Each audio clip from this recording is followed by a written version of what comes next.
Hi everyone, welcome back to my channel. So I know that I'm basically a recluse, I barely post, but I'm hoping that I'm kind of back now for good. I hope to post every couple of weeks, she says, but we'll see. So I'm actually back because I'm currently in self-isolation at the moment. So I've had quite a busy couple of weeks and yeah, I'm in isolation until Saturday unless I get a positive result. So I've just taken a COVID test. Fingers crossed it's negative, because this is my second self-isolation within like a month as well. So it's been a very weird summer already.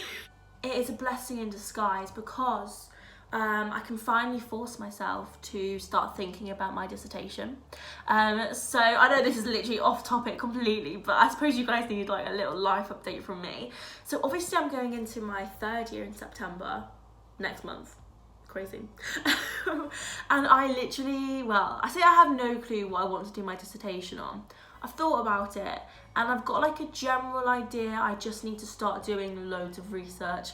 So this summer and this isolation period is when I really want to make the most, and I want to be reading and getting all of my research in.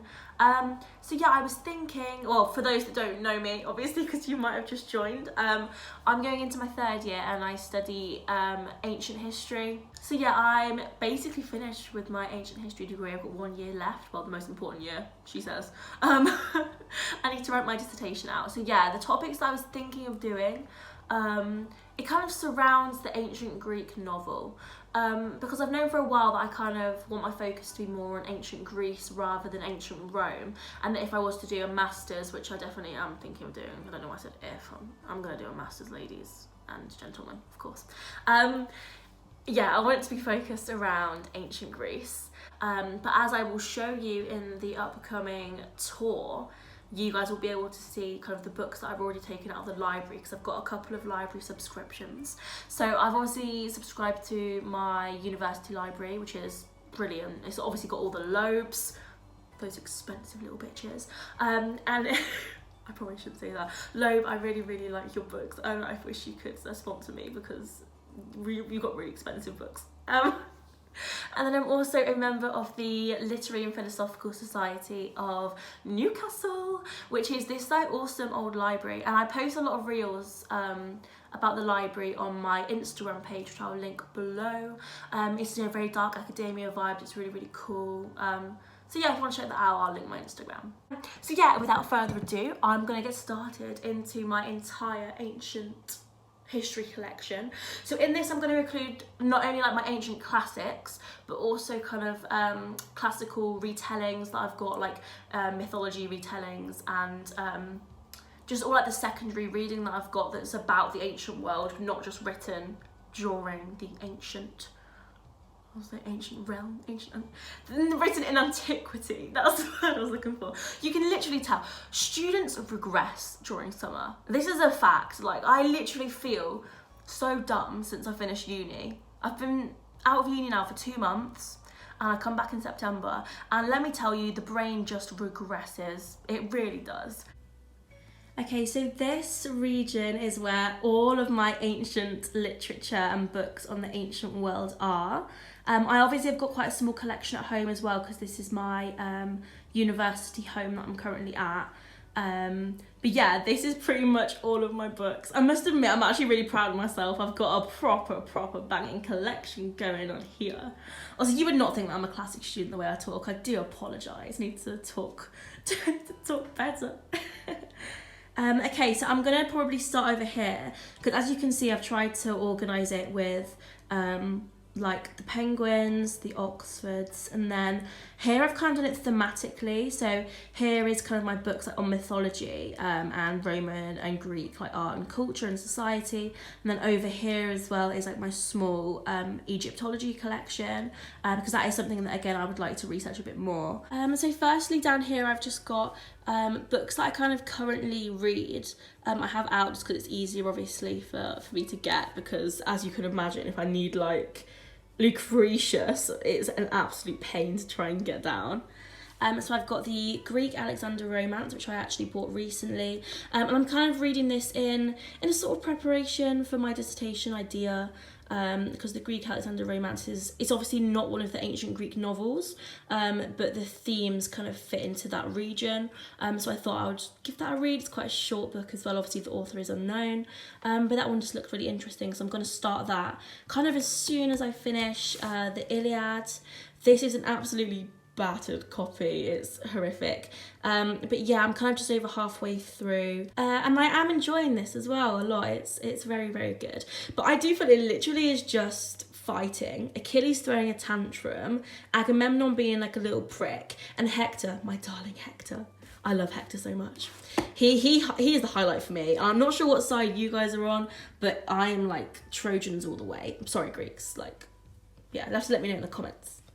These are kind of all like historical classics anyways. I've got Speaking of Siva, I've got 2 Dantes, Circles of Hell and Love That Move the Sun and Other Stars. Then I've got Anecdotes of the Cynics, and Marco Polo Travels in the Land of Serpents and Pearls. So I've not read any of these yet, but what I was thinking, these are perfect for like December, just before you reach like your Goodreads goal, and you're like, shit, I've still got like 5 books to read and like 3 days to go before like my Goodreads challenge ends for the year. These are like perfect, aren't they? So that's a bit cheeky, but oh well. So this is my Plato collection here. I have got a bigger Plato collection, but that's just different like translations and things like that. So I've got Plato, The Last Days of Socrates, Plato, Protagoras and Meno, and then Plato, Timaeus and Critias. So I read Plato, Timaeus and Critias the other month actually when I was in Cornwall, and I absolutely loved it. I think the bit that was like a highlight for me was the ending dialogue, which was all about Atlantis. I really enjoyed that because I think Atlantis is obviously something that's really interested me for a really long time. I know that's kind of similar with a lot of people in the classics realm as well. Obviously Atlantis is one of those things that's like shrouded in mystery. It's really interesting. I think I would overall probably recommend Plato, Timaeus and Critias though for people that are maybe studying like biology or science, because a lot of it is very focused on like the human body and the soul. Then I've got Writings from Ancient Egypt, which obviously is standalone there. It's more just because I'm trying to read more about the ancient Egyptian realm, especially because next year in September I'm starting a module on Roman Egypt, which will be really, really exciting.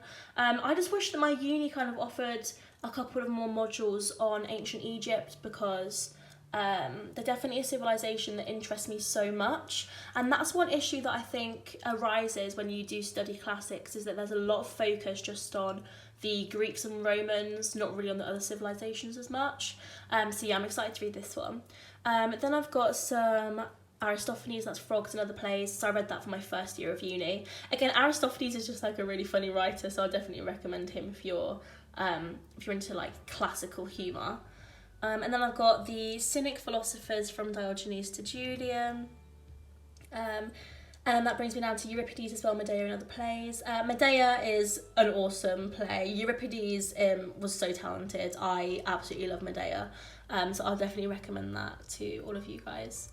And then I've got Cassius Dio, The Roman History, The Reign of Augustus. And then, yeah, this kind of brings me down to some more like historiography. So I've got Plutarch on Sparta and Herodotus, the histories. And that brings me down to some of my Seneca. So I've got Letters from a Stoic and 4 Tragedies in Octavia. I have read some of Seneca so far. I've not read these all the way through. I've read more like extracts. So I'm hoping this summer I'll be able to. But obviously now, I think with my dissertation kind of looming, my focus is kind of going to just be reading a lot of ancient Greek literature to prepare me for that. So yeah, and it's a shame obviously because I've got a lot of Roman literature, but like Latin literature as well, that I'm really interested in. But yeah, I think the focus probably will be on Greek literature in the forthcoming months. And then I've got Ovid, I've got Heroids and Metamorphoses, and that brings me also down to the Homeric hymns. The Homeric hymns are actually one of my absolute favourite ancient classics of all time. I just think they're absolutely like gorgeous, gorgeous poems to the gods. And that is, again, something that I was kind of thinking about doing my dissertation on, the Homeric hymns, some themes in there. So I think I'll probably reread that imminently. And then I've got Tacitus, the histories, Sallust, Catiline's War, the Jugurthine War histories, and then Tacitus, the Annals of Imperial Rome, and then Procopius, the Secret History. So in this corner, it's kind of just like the some Roman historiography as well. And then that brings me to my older Penguin classics. So I've got Suetonius, the 12 Caesars, Aeschylus, Prometheus Bound, and other plays, and then Aristophanes, Lysistrata, and other plays. So out of these, are probably Aristophanes, Lysistrata is my favourite. And as you guys can tell as well here, I've not kind of got to the stage yet of my organisation where I've labelled them into Greek and Roman in particular. So obviously the Latin and Greek literature is all just jumbled together. So if I ever get time, I will do that because that'll look amazing. Then I've also got Plautus, the Pot of Gold, and other plays, Tales from 1001 Nights. And that also brings me to Plato, Phaedrus, and Letters, Euripides, Alcestis, Hippolytus, and then Iphigenia at Taurus. Then I've also got the Letters of the younger Pliny, Greek pastoral poetry, Juvenal, the 16 Satires, Xenophon, A History of My Times, and the Satires of Horace and Persius. Okay, and then that brings me to my Oxford World Classics. Oh, the light is going funny. So I've got here Ovid, The Art of Love, and I actually just finished this one yesterday. And I really like it. I must admit, the thing with Ovid is I actually am not as big a fan of him as like a romantic poet or like an erotic poet. My all-time favourite erotic poet, from the Greek world is Sappho, and then from the Roman world is Catullus. I'm absolutely in love with Catullus. I just think, I'm not sure if it's the translation, because obviously translations can have such a big impact on the way that the poems read, but I really just didn't enjoy it. And Ovid, he's literally like such a chauvinist and fascist, and he's so sexist. And when I was reading it, I know it's a completely different society and everything, and I obviously have to remind myself of that whenever I really read any of these ancient texts. But it's obviously still difficult, I think, to read someone with such a sexist perspective like that. So for that reason, Ovid, I didn't enjoy that definitely as much. And then here I've got some more Plato. So I've got Plato's Symposium and Plato's Republic. So again, I've read all of Plato's Symposium and I absolutely loved it. Plato's Symposium was one of the first ancient classics that I actually read. So it's always got a special place in my heart.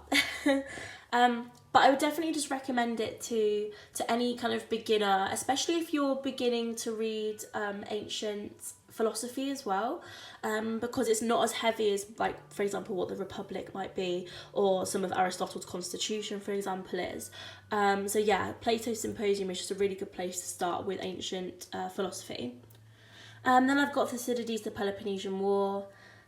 Ugh. Thucydides. If you've ever read him before, you'll know. Alright, I know a lot of people do not find him dull, but I really find him really quite dull. I've mainly got this because in my first year I did a module kind of on it was like Greek tragedy and history, so I had to read it for that. But yeah, probably will not be reading Thucydides again. I'm really sorry. And then that brings me into West Greek lyric poetry. So this is actually a really amazing anthology if you're interested in like archaic Greek poetry. So it contains people like Sappho and their fragments. And that brings me to Apuleius's The Golden Ass. So yeah, I got this actually because I thought I was going to do it for one of my modules just gone. But I instead chose Julian's The Caesars, which I thought was absolutely incredible novel. I really enjoyed that. But I think I'll definitely go around to it at some point because we were kind of looking at the novels in their like Roman social and like political context and what they suggested about like the Roman provinces. Then I've got two more Euripides. I've got the Trojan Women and other plays in the backline, other plays. Euripides is probably my favourite ancient playwright. I think all of these plays are just absolutely phenomenal and they're all really interesting reads. And then that brings me down to Ovid's Fasti. Then I've got Herodotus, the Histories. So I use this to write a commentary actually about It was on Cleisthenes of Sicyon and the Alcmonidae. And that was really interesting as well, because I think Herodotus, obviously, factually, he probably isn't that correct. It's up for debate. But I really, really enjoy his work, and I think Herodotus the histories, he's the father of history, he's the first, at least, Mediterranean kind of Greek historian to be recognised. But yeah, I really, really enjoy his texts, and a lot of them contain quite like a mythological element as well, which I think make it more fun, because sometimes the histories, especially I find that with some of the Roman histories, they can be really dull, but Herodotus just makes the history fun, probably because it's not all true, but and then that brings me down to Propertius the poems, and then I've got Cicero defence speeches, Plutarch Roman lives, Apollodorus the library of Greek mythology, Lucretius on the nature of the universe, Horace the complete odes and epodes, Aristotle the Nicomachean ethics, and then I've got Longus, Daphnis and Chloe, and then Catullus the complete poems. Cicero's defence speeches I really, really enjoy if you're kind of interested in the Roman Republic and the defence oratory of that period, then I would definitely recommend you read these. And then obviously we've got here Longus and Catullus. These two are probably my favourites of this pile. Daphnis and Chloe is one of the ancient Greek novels that I was obviously thinking of writing about for my dissertation, and it follows kind of like the classical storyline that a lot of ancient Greek novels follow. So it's like a boy and a girl, usually of noble birth. And it kind of is their journey. Usually they're separated, but then they're joined again for, like a happily ever after. And that was quite similar here, although it does depart from quite a few other of the ancient Greek novels, because initially they're just two shepherds, and it focuses more, they were never separated, it focuses more on their journey together as they mature in their like pastoral society that they were in. And obviously Catullus is absolutely incredible. He takes a lot of inspiration from Sappho, and you can definitely see that reflected in his poems. And again, I was kind of thinking of doing Catullus for my dissertation, but oh gosh, it's just, there's a lot to think about.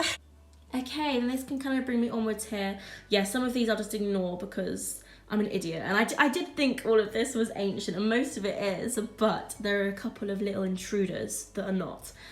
So obviously here, one of the most famous books probably. I've got the Odyssey, and that's the Emily Wilson translation. So up here I've got Ancient Philosophy, a very short introduction.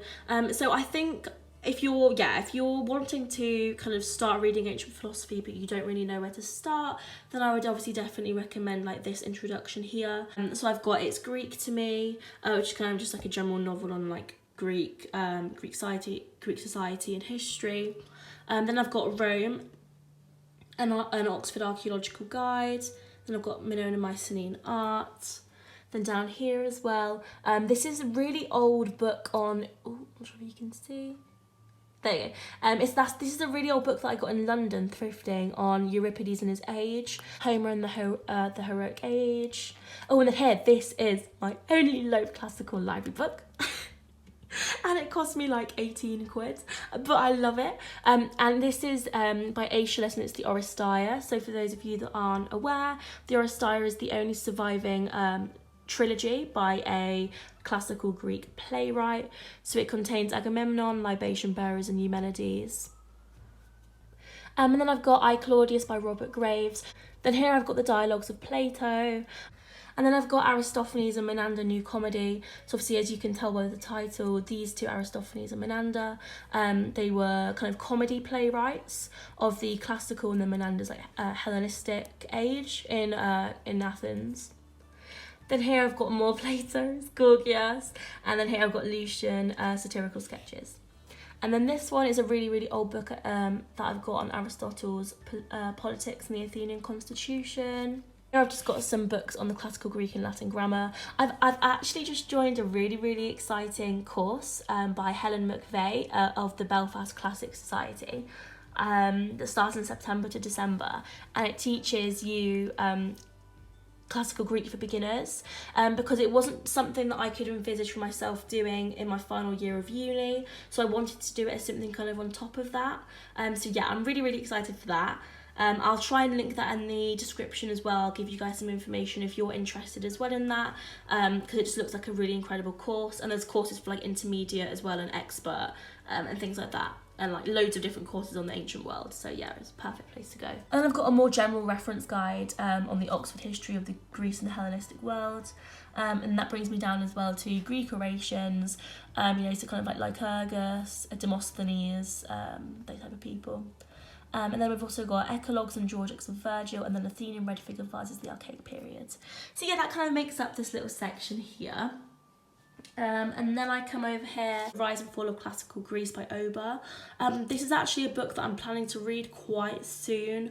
I think there's quite a economical focus to it, which does seem really interesting, because I mean, can you really say that you know much about Greek economics? I certainly can't. So and then I've got The Parthenon, Power and Politics and the Acropolis by David Stuttard, which is kind of in partnership with the British Museum.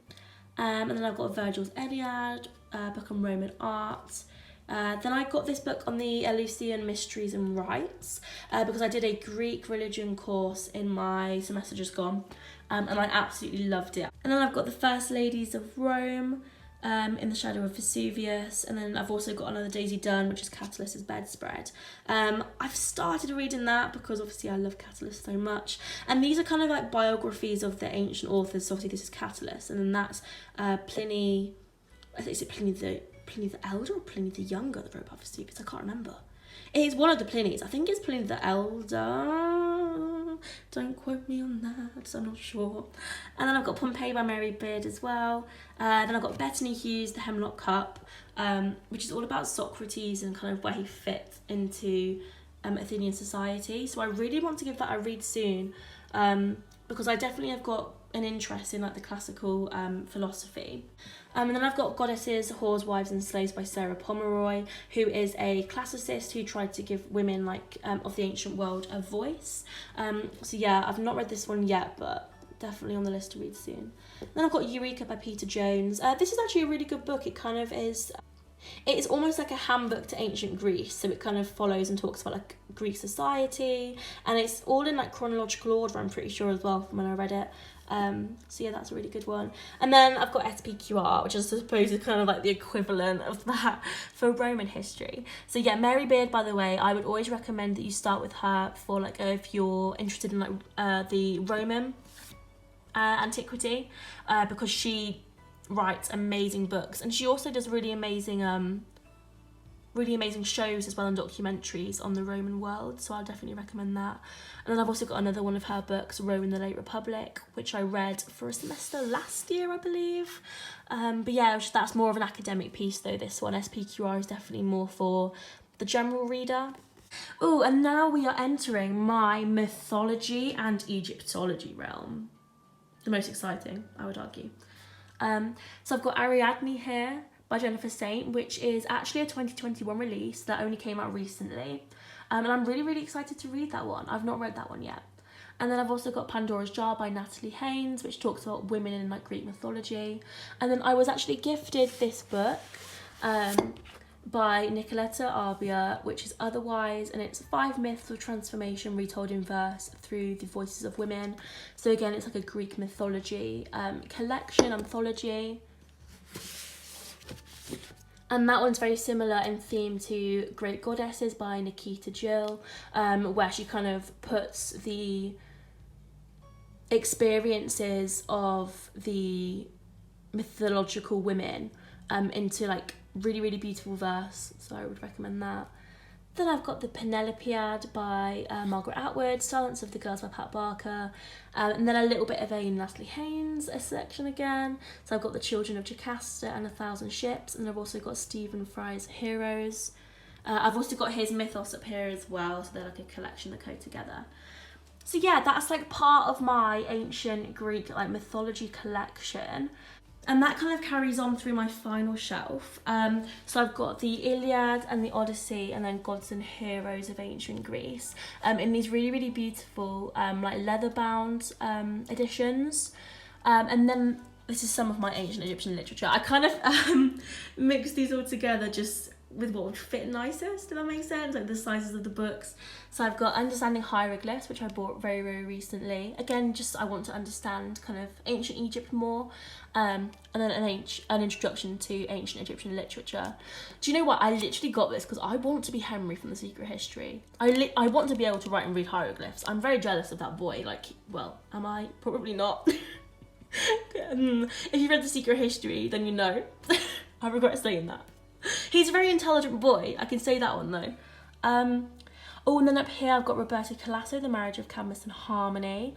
I've actually got another one of his books, The Celestial Hunter, which I'll show you guys in a minute.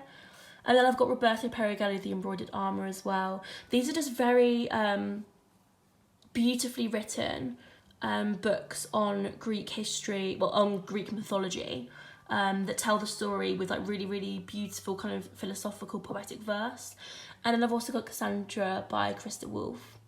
And that brings me again to like a bit more of an ancient Egyptian section. So I've just got the Oxford History of Ancient Egypt by Shaw, then Cleopatra by Michael Grant, Daughters of Isis, and then the Penguin Book of Myths and Legends of Ancient Egypt, because again, I feel like I don't really know much about the mythology of Egypt, but it all looks so interesting.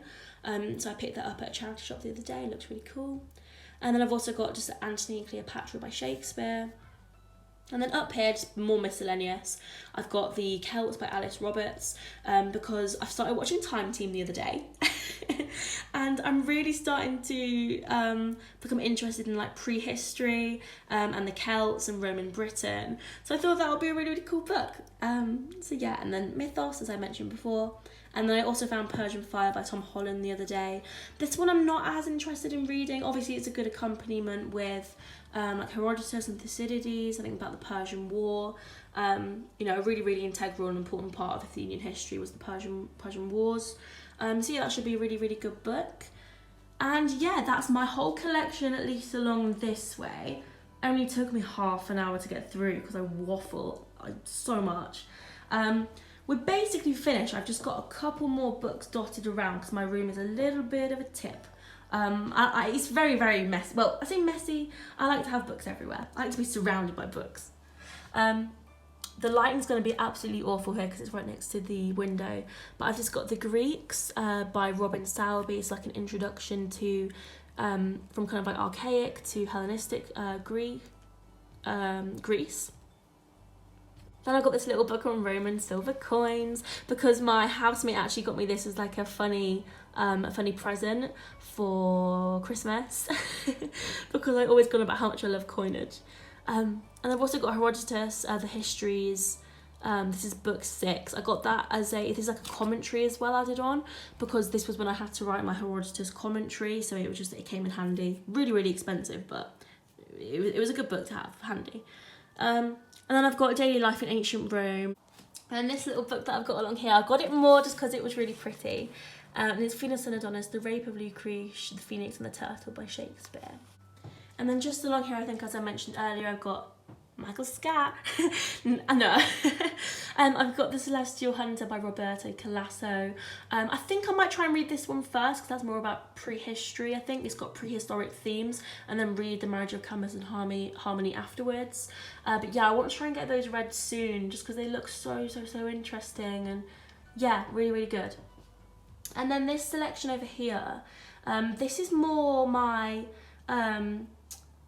dissertation type topics. It's kind of books that I'm interested in, like more academic books that I've got like an academic interest in.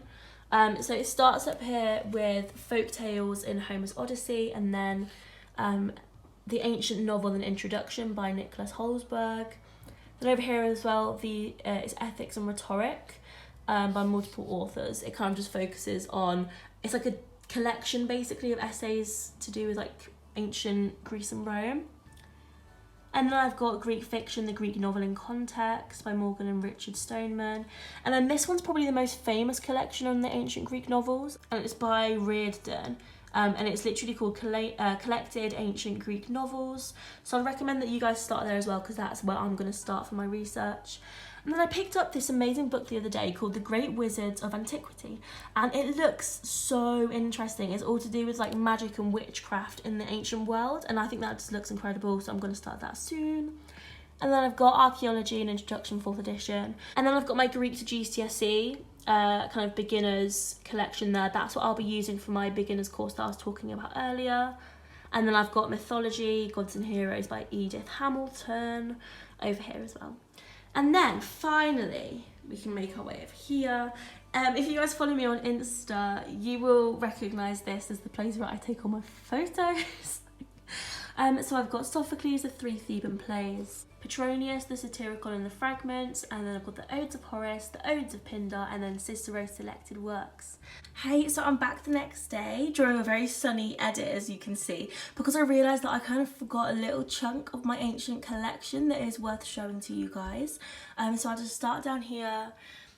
And I've got Pausanias' Guide to Greece. This is volume 1, Central Greece. So Pausanias was like a later kind of travel writer, similar to Strabo, who wrote on like the geography of the ancient world. He kind of wrote about the history of the places that he visited. So this is a really, really interesting one to read.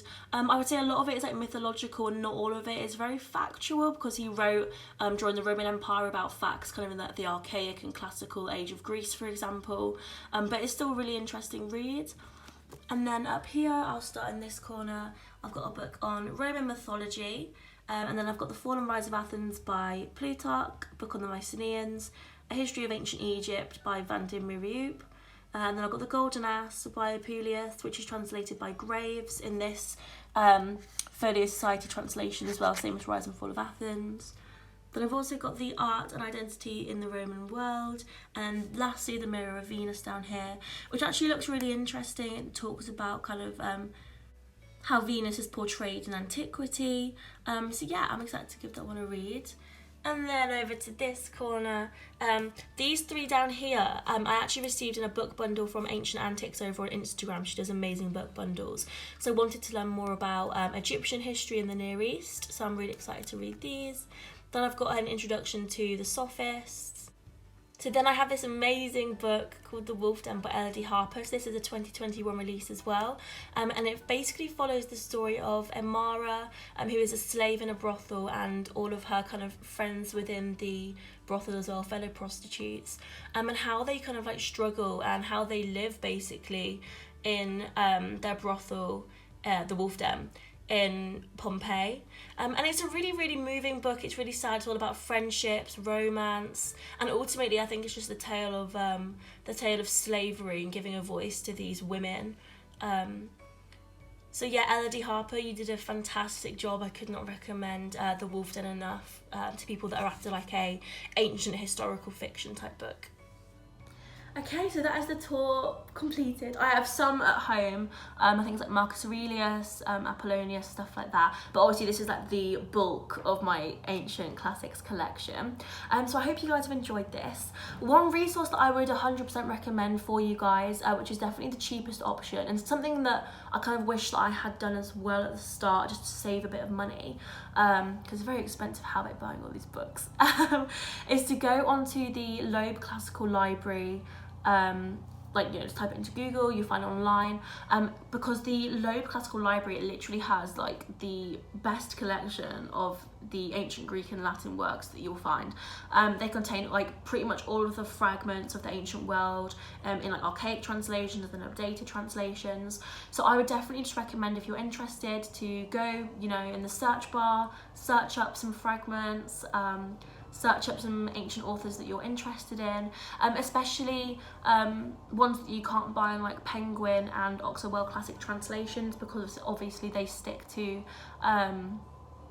less fragmentary and more, I suppose, like I say, well-known authors, because in the Loeb you'll literally find like some of the most fragmentary ancient authors that you wouldn't have even heard of. Like, you'll find people that you like didn't even know exist. So I definitely recommend you do that if you're interested in like the ancient classics. Let me know in the comments actually if you want me to kind of film my dissertation process for you guys.